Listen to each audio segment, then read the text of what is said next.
Okay. Pay attention. The Doctor Who Experience Cardiff. Join the Doctor on an interactive adventure through space, time and imagination. Take a ride in the TARDIS and come face to face with the scariest monsters on screen. Please don't panic. Everything's fine. Enjoy a new dimension of fun for the entire family at the Doctor Who Experience Cardiff. Book your tickets today at doctorwhoexperience.com. Hi everyone and welcome once again to Geek Fest Rants. My name is Carlos Perron and joining me today I have James. Say hello, James. Hello, hello. Today we are doing a different type of show that we kind of done in the past only once before, where one of our correspondents actually took a trip somewhere important genre related and has come back to tell us all about it and brought us pictures, and hopefully we'll be able to show you some of these things. Some have not come back though.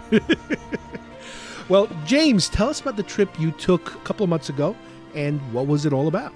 Well, being a big Doctor Who fan, as you can tell from the shows we've done, I had the opportunity in the summer to go to the actual set in Cardiff, Wales of the TARDIS. Now, Cardiff is where they filmed the new Doctor Who. They have basically since the show came back. But the TARDIS set used to be in a different part of Wales than the actual city of Cardiff. Well, since they've redone the TARDIS set for Matt Smith's past year, to make it more electronic looking and kind of give it a bridge to from the old set to the modern stuff. Dare we say modern? They built it actually right in the studio facility that they shoot the episodes in. And they shoot in and around Cardiff as well, and various exteriors in London, depending. But usually anytime there is a London exterior, unless it's identifiable, very famous, they'll just make someplace in Cardiff look like it and say it. So that city, it has been getting revitalized anyway, but it's basically like Baltimore. Now, some people don't like Baltimore, but Baltimore's inner harbor used to be terrible. And then probably somewhere by the mid-'80s, they realized they can revitalize it. They built a new baseball stadium. They built a new football stadium. They built restaurants and shops around the harbor. There's one of the classic boats from the Revolutionary War era dock there. It's like a whole new world. Well, they did that with Cardiff. Cardiff, back in the day, used to be a port city for coal that they would then ship off into various parts of the UK. Well, in the past, say, 10 to 15 years, they modernized it and tried to bring business there, and the BBC studios that are there have been getting more work, and Doctor Who was the perfect opportunity for them to put a show that they expected to be more of a long-running show to save some money as well, to keep it out of London. Now, is it safe to say that obviously these tours only happen when they're not filming? They're not there 24 hours a day, 7 days a week, 365 a year? Well, in Cardiff, there's this new exposition called the Doctor Who Experience. It opened in the middle of 2011. And there they house the most extensive collection of Doctor Who sets, props, costumes, memorabilia, and they've really turned it into something special. It's almost Disney quality in what they've done, and it's not very expensive. Well, since the show was on a long hiatus over the summer, they had shot the 50th anniversary special. Oh, okay. And they had yet to shoot the Christmas special, which was Matt Smith's final episode. Mm-hmm. Well, they thought they'd give a little treat to the fans and make themselves a little extra money for a couple bucks more. It's almost like the equivalent of $12, give or take. You could get a ticket to take a tour of the actual set. Now, they did this for a maybe 5-week period in the summer, and that's a big deal because a lot of people travel, British people take their vacations in August. And I really wanted to go. And I just thought about the opportunity was great, but it was going to be a little expensive. Airfare, even with my mileage and points and stuff, I thought I'd get a discount. And it just turned out it was a little bit expensive to basically go for a 2 or 3 day trip. So I passed. Well, in the meantime, after that, I regretted it because then you start seeing a whole lot more build up for the 50th anniversary. And when you rewatch some episodes and you see scenes, I actually went to a couple websites that showed people who had gone to the tour, and then I see their pictures and talking about how fantastic it was. Now, granted, those people lived in the UK, so it wasn't as much of a burden, but I felt, this is something I could have and should have done. And it's like, well, too bad. Well, the opportunity arose again in November, lining up for the 50th anniversary, the actual event. And this time I wasn't going to pass it up. And it wound up being a really good opportunity because ticket prices were cheaper. I went virtually for free with just my mileage, had great seats on the plane, very nice hotel in the middle of Kensington, and it was just a better timed opportunity. So I flew over there in the middle of November, basically a week before the 50th anniversary, landed in Heathrow, and prepared to take the train the next day to Cardiff, Wales. Now, in Europe, the UK, various other parts of the world, train service is a lot better. Here, we're used to subways and commuter trains. Their rail system it's actually nice, and it's kind of like our Amtrak, but a lot better, you know. So anyway, it's about a 2-hour trip from London, Paddington, to Cardiff Bay, and it was a nice ride. I got there about an hour before my time, and I took a cab to the Doctor Who Experience where you meet up and start the adventure. Because this isn't like an all-day pass. You go at a certain time, and that's where they're waiting for you. Yeah, and I'm coming from, halfway around the world and making sure I have to be there on time. And, of course, then I start wondering, am I going to make it? I actually bought 2 tickets to the tour just in case that eventually I gave to somebody else who happened to be online. But I didn't want to take a chance. I didn't know how tight of their schedule was. I didn't know how big of a deal it was if I was late or if something happened. And then it's like, oh, too bad. You flew over here. So it wound up being fantastic. I had a great time. How big was your group? Well, it was about 16 people-ish. I was part of the first group, went to the Doctor Who Experience. We check in. They give you your passes. It's almost like a pass if you work in a television or movie studio or something. It gives you a little ID badge. Well, there's already a bunch of things that catch your eye in the lobby of this Doctor Who Experience. There's a Lego Dalek.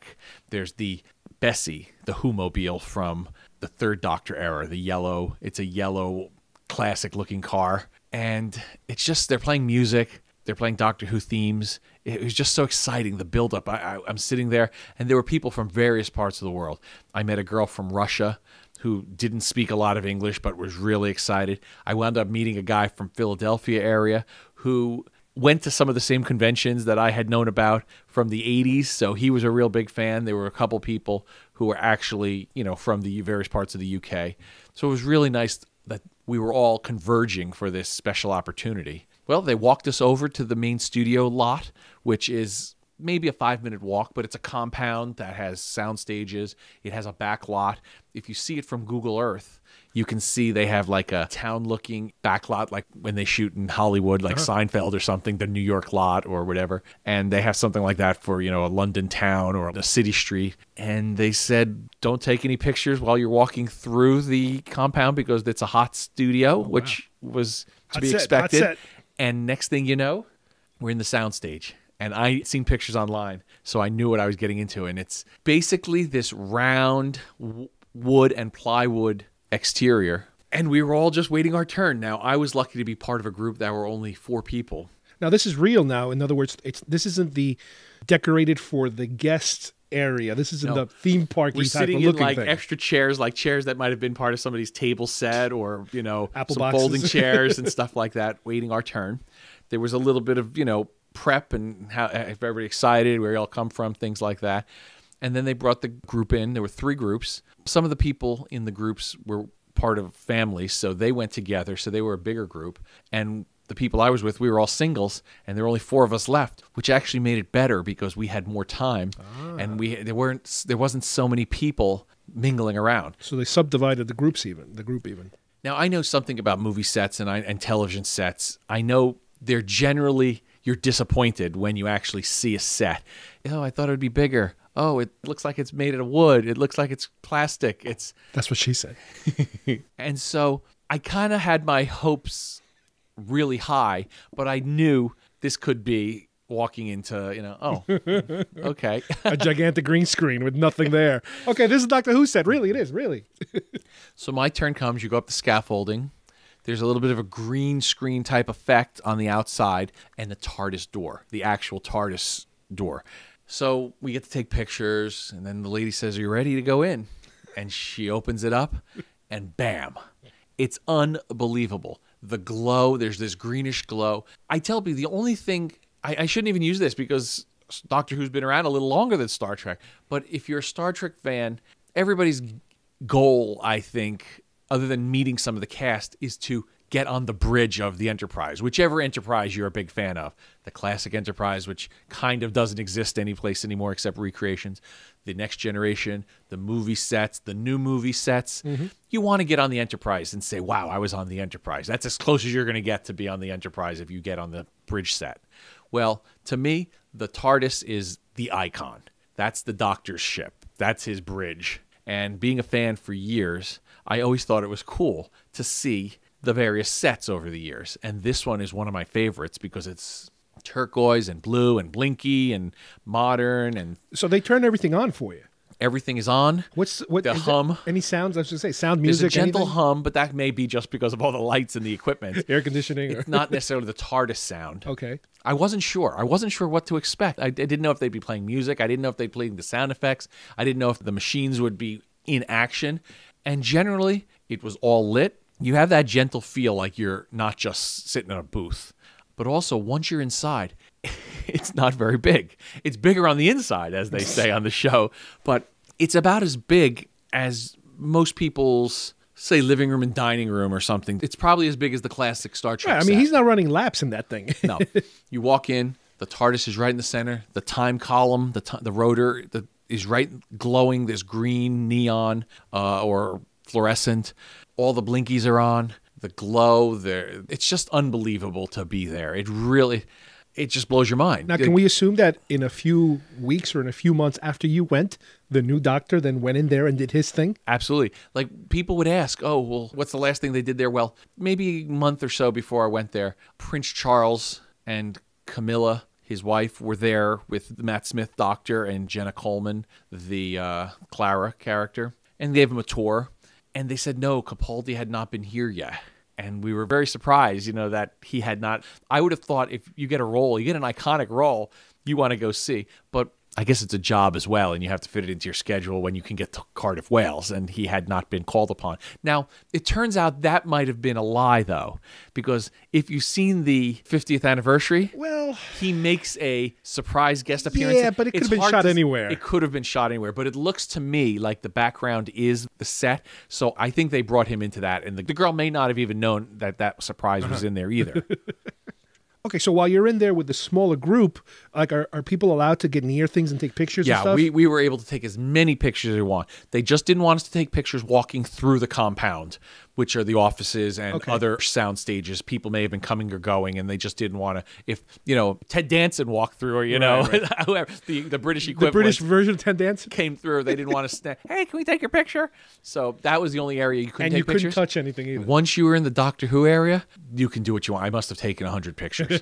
And I was lucky the people I was with were very helpful. We took pictures for each other. I have pictures standing at the console. I have a nice picture that we used on the website already for the 50th anniversary special. You were able to do just about everything. There were areas they didn't want you to go. They didn't want you climbing around all the top areas and stuff like that, but you could basically go through everything. And we were in there for a decent amount of time.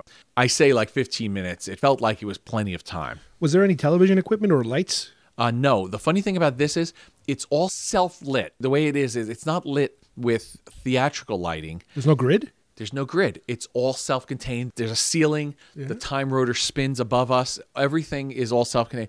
There are lights outside, and there's like a mesh type of roof. So it feels like you're covered, but the lights they can set them that way. But So it's not a traditional stage. No, this is all self-contained. This is like a big dome. It's its own entity. Wow, that's You were weird. basically in the TARDIS.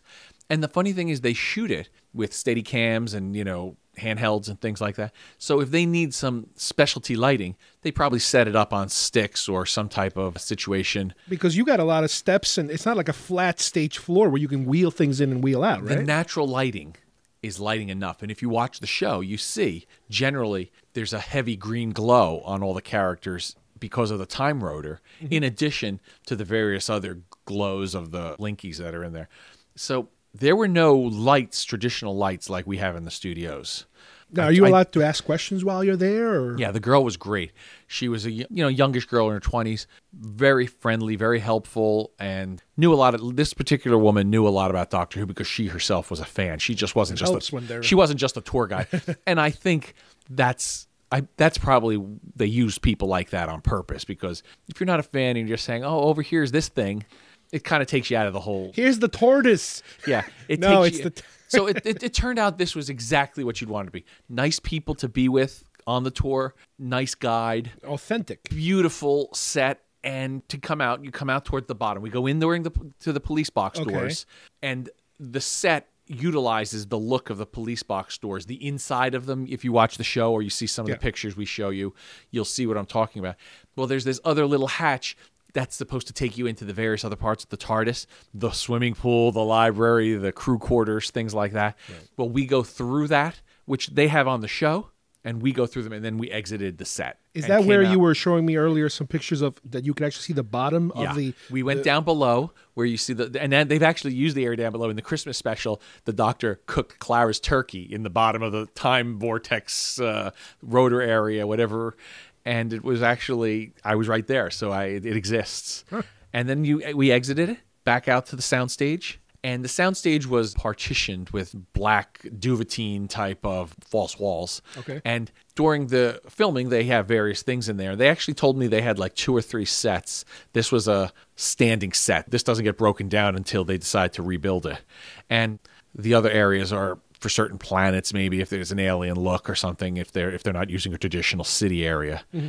One of the things I found out, they built this TARDIS here for convenience of the shooting, but Upper Boat was an area where they had the other TARDIS set. It was another studio facility, and the David Tennant, Christopher Eccleston set was in that area. That had been recently used, and ironically, it was used for the Christmas special. Oh, wow. But they basically they didn't break that down. They just kind of hid it, and they built around the first Matt Smith TARDIS. It was very orange and very steampunk and gothic looking. This one, they decided, since they were going in a whole new direction, for various reasons. It's important to change the look of the TARDIS from time to time to keep the show fresh, but they've also had to do it when they went to HD. That's why they changed it for Matt Smith. They gave it a whole fresh look. Okay. Then this one they changed because they wanted to move it. And since they were going to move it, instead of just moving the pieces and saying, oh, we're just going to rebuild it over here in this studio, Moffat decided it's the anniversary, let's just go with a whole new look. It'll tie in the past and the present and be able to use for the future because it's a really cool looking set. Well, after the tour ends, we walk back to the Doctor Who Experience building, which is its own soundstage kind of building, independent of the BBC Wales. Well, that's where the fun begins, because you would think the TARDIS, that's enough reason to, being on the TARDIS.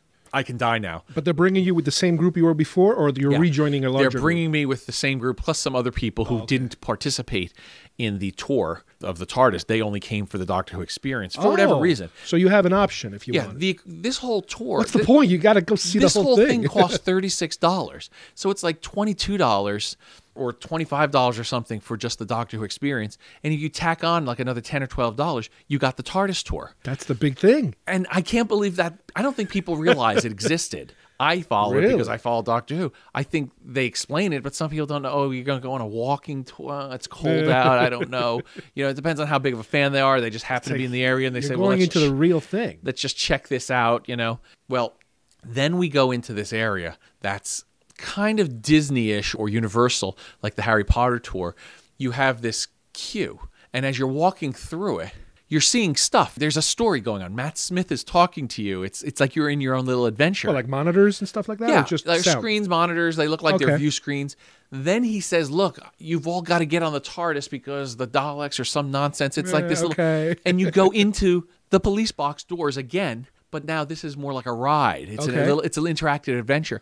And you're on the set that's a copy of the Matt Smith orange-looking set, his new set when he took over. Well... To me now, I'm on another TARDIS set. Now I know this one is more fan friendly. It's got consumer. It's got some things. It's not as big, and it's got some like handrails and stuff for people. So if handicapped people need to move around and stuff, everybody's safe.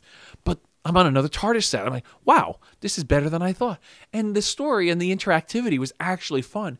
And you get to like press buttons. It's like when you're in Disney on Mission to Mars. Okay. And you're responsible to be the navigator. You're walking through this. Well, no, now you're encouraged to get as close to the TARDIS console in this ride area because now there's stuff happening and smoke is coming on and you have to press buttons to fly the TARDIS and there's movement and the floor is shaking and there's sound and lighting effects. It's unbelievable. And I'm thinking this and it's crossing my mind. I only paid $25 for this, and then I got a TARDIS on top of it for $10 more. I got the TARDIS tour, the real thing. So I was thrilled. Well, the adventure finally ends. There's some Daleks, there's some this, there's some that. I don't want to ruin it in case anybody actually goes on the trip and they want to experience it fresh. And then you're let out. The adventure ends and the doctor thanks you and the people guide you to this area. And then you're let out into the museum area. Yeah, tell us about the museum because My the pictures God. I saw were great. My goodness, as a Doctor Who fan alone. Now, we've talked about this briefly, I think, and if not, I'm going to just mention again for people who didn't listen to that particular show. Back in the 80s, there were some Doctor Who expositions in England that you would go to. Some of the cast would show up. It turned out the one that during Peter Davidson's era, they had to shut people away. It was like Woodstock. So many more people came for the 20th anniversary than they could have had room for, and it was crazy. Well, they did various things like that. There'd be props, and you get to see actors and some of the monsters and things, Daleks. Well, it just wasn't the same. Well, it turned out they brought into America a version of this, and it was on like a giant 18-wheeler, and that opened up kind of like a NASCAR trailer or a camper or something. Also in the 80s? In the 80s. So I went in South Jersey when it came to my area and saw this. But let me just put it into perspective. This was like walking through, you're going to see, I don't know, it's like walking through a truck trailer with some monsters on it and ho, ho, ho, and everybody, like it's Doctor Who. All right, well, we were fans. Traveling circus? That was the best we were going to get. But this thing blew my mind. There was a costume from every Doctor. There was TARDISes. Wait, are these replicas or authentics? It turns out all the costumes were real and found or purchased from collectors. Wow. Except the Paul McGann costume was a recreation and parts of the Eccleston costume were not original. And I'm not sure about the Eccleston one. I think they actually used that jacket or one of the jackets for the Doctor Who anniversary show. I can't swear to that. I heard things. And then I think one of the jackets is someplace else. Either Eccleston has it or somebody else has it. But that's why that. But it was the real Peter Davidson, the real Tom Baker, the real Colin Baker, the gaudy the red outfit with all the patterns on it, David Tennant. Everything else was legitimate. And throughout this whole building, everything was real. They had the recreation of the very first TARDIS console that they used in the Adventures in Time and Space that aired around the same time as the 50th anniversary episode. Well, there's another TARDIS console. So I'm up to my third TARDIS console. You got like a little check mark. Is check? Exactly. Check. Then the actual police box prop from the 80s is there, which is my favorite era. So I got to see that and take pictures with that. Then they had the police box prop, a replica of the one Matt Smith presently uses. Well, we're moving around and come around a bend, and now you're on the set practically of the David Tennant Eccleston set, and it's the real thing. And they tell us they used part of that for the special. They had to either take parts out or before they gave it back to them, before they gave it to them, I mean, that's the actual set piece. Well, across from that is the Fifth Doctor's console that was considered the modern console back in the middle 80s. And I love that one. So I get to see that. It's just blowing my mind. There's so much Doctor Who. I'm immersed in this so much Doctor Who for this day that I'm almost going to explode. I'm having such a great time. And they also had the David Tennant TARDIS prop.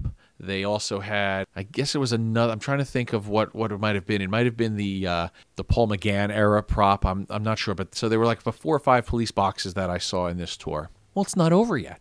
Then you go up these stairs. And on the top floor, this is like the size of an airplane hangar. It's a sound stage. Okay. Well, the top floor of it has all the monsters. Like there's a row of Daleks I showed you. There's all the costumes from the companions. Now, most of the stuff is from the modern era. There's a lot of the stuff from the old days too. Yeah. But some of that stuff is deteriorated because of the way it was made. If it's available, they showed it. If it wasn't in good condition or it just wasn't there or there was a replica of it. But you can tell the real sets and the real props. Were these things behind glass or they were No. just there for people to get close to? You can get pretty much right on top of it. There were some things that they didn't want you touching the Daleks and things like that. But they're nicely represented. They're in groups of, people who travel together and stuff in the companion era. Some of the monsters, some of the bad guys that, appeared in the Christmas special even. How about like sonic screwdrivers? Or they have sonic screwdrivers guns there. or stuff like that. The Doctor doesn't use a gun, but the bad guys who used guns, they were there.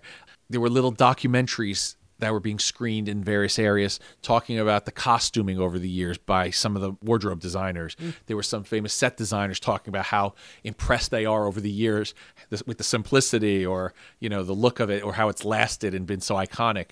And it was just so great to see all this stuff. And of course, there's always a little shop at the end. And as the Doctor says in some episodes, I love the little shop. They have a shop where you can buy tons of Doctor Who merchandise, kind of like a Disney thing at the end. You can buy posters, you can buy calendars, you can buy toys, you can buy videos. Was it anything that's rare, or it's basically what you've seen before being merchandised? A lot of it is stuff that I've seen already or could have gotten here without having to bring it back on a plane. But there were a lot of nice posters and prints and things like that. Now, I'm just so into Doctor Who that I find the strangest things. But for the average person, or kid especially, who's a fan of, because this is basically for fans and kids. They want people to come and see it, not just the super fans, and it's not just a hardcore museum. Like the convention so goer, yeah. They've got sonic screwdrivers from the various doctors for kids to buy, which we can buy them online too through Amazon or some of the collector websites. But some of the prints were really nice, and I know some of your collection, you have these nice posters and like I said, prints, like it's some artwork or something, but it's very nice.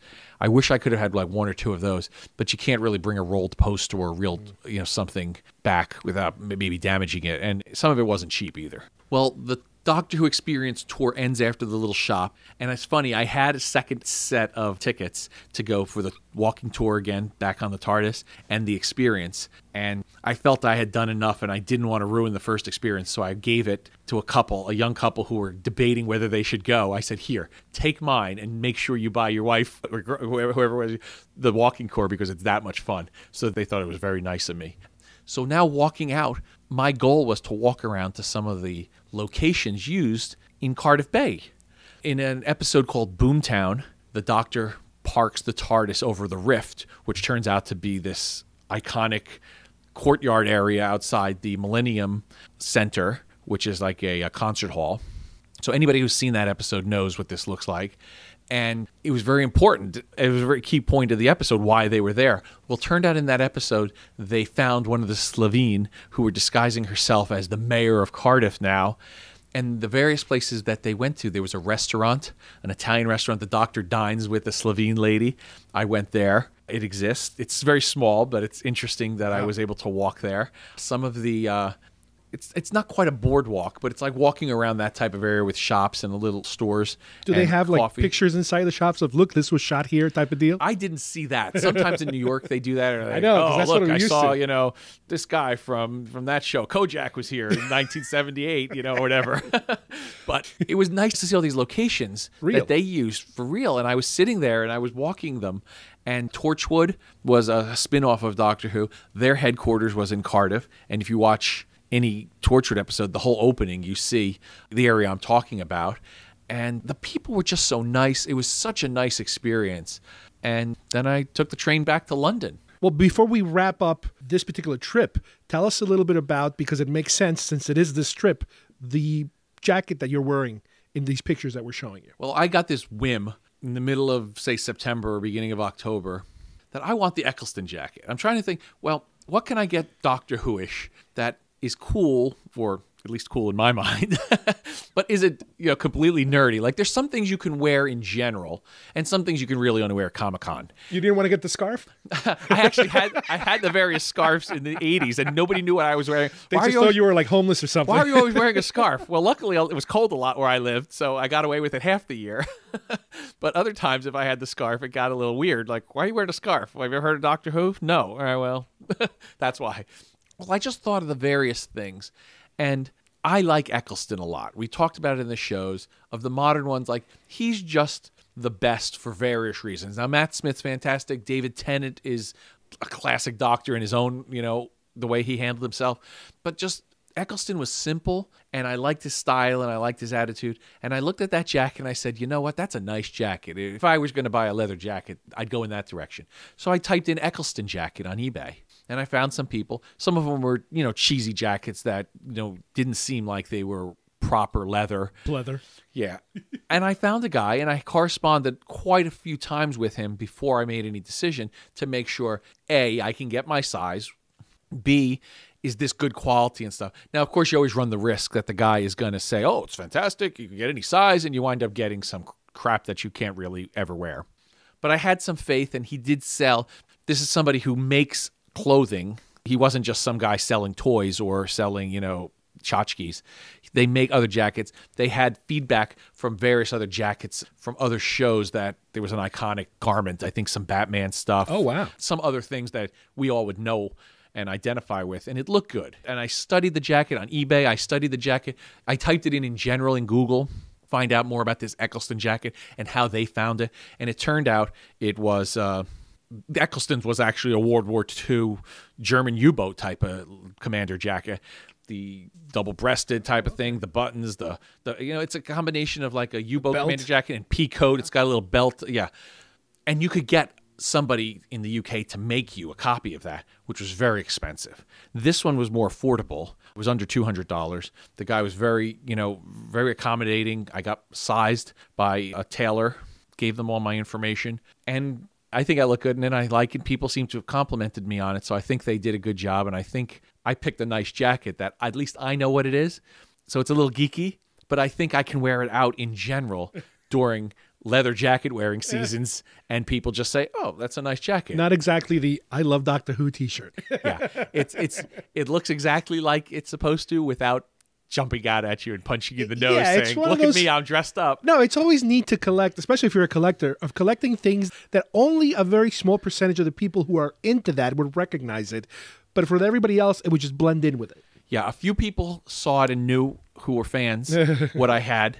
And we're looking at it a little bit closer then when they realized, I think this is the real deal. Like, oh, okay. and then other people were like, wow, you look good. That's a nice jacket. You're like, you look like Shaft or something. It's like, the secret handshake. So I probably won't wear it out a lot. I wore it when I first got it, and I was excited. It was the right time. It was fall. It was the anniversary. And the best part of it, a couple days after I got the jacket, I wanted to order the Sonic, which I didn't have any. I wanted to order the 10th Doctor style Sonic. And there was a little slot inside for it. And I don't know if that's just a coincidence, but there's a little slot, like a pen holder type thing, that the Sonic fits in. Well, I happened to go to a store in the mall, a store that I would never even go on. It's kind of like for like 15, 20-year-old people, and it had all kinds of kitschy things, including Doctor Who, and there it was. It's called the 10th Doctor Sonic. It's 9th, 10th Doctor Sonic in the packaging. It blew my mind, and it was moderately priced. I was going to order it for probably $10 more on eBay, and I was set. I was the Doctor now, at least in my mind. All right, well, that's great. I would like to first of all thank you for joining me, James, because this was a very interesting trip, and I know in a future episode you're going to tell us about the second part of this trip that you took. So on behalf of everybody here at Geek Fest Rants, thanks for listening, and we'll see you here next time at Geek Fest Rants. Bye-bye, everybody.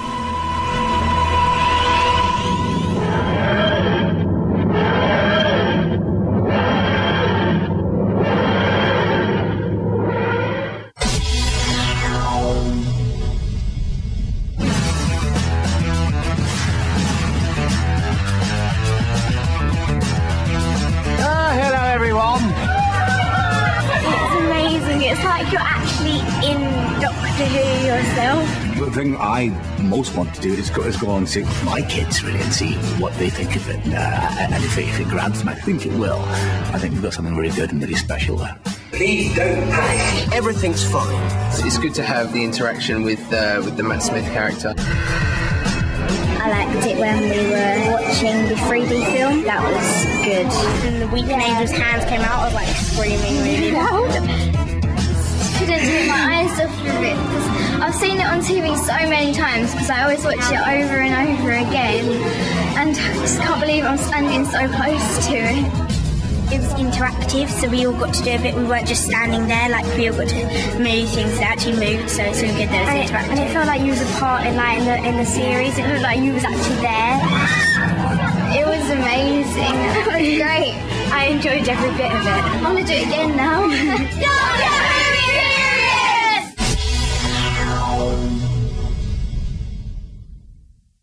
Oh, I thought it would be bigger. Oh, it looks like it's made out of wood. It looks like it's plastic. That's what she said. Stop.